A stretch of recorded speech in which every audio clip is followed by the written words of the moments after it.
Welcome to the Slop Temple. We pray this video helps. You start by powering off and unplugging the Kraken, safety first.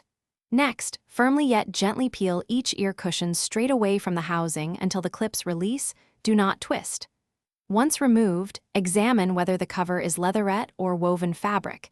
This determines cleaning fluids. If leatherette, avoid soaking the foam interior.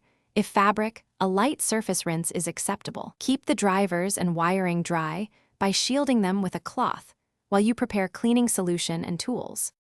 Now you clean with purpose.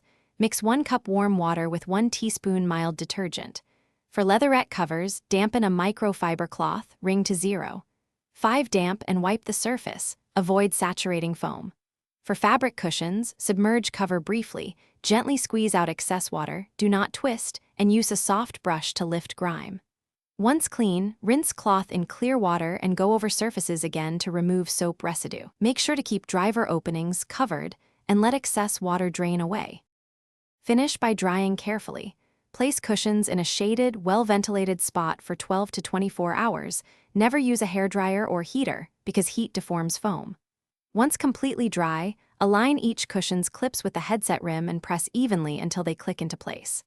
After reassembly, test audio at low volume. If sound is muffled, remove cushions and check foam orientation and any trapped moisture. If problems persist, allow additional drying time and repeat alignment checks before concluding the job. Thanks for watching. Consider subscribing if we helped you.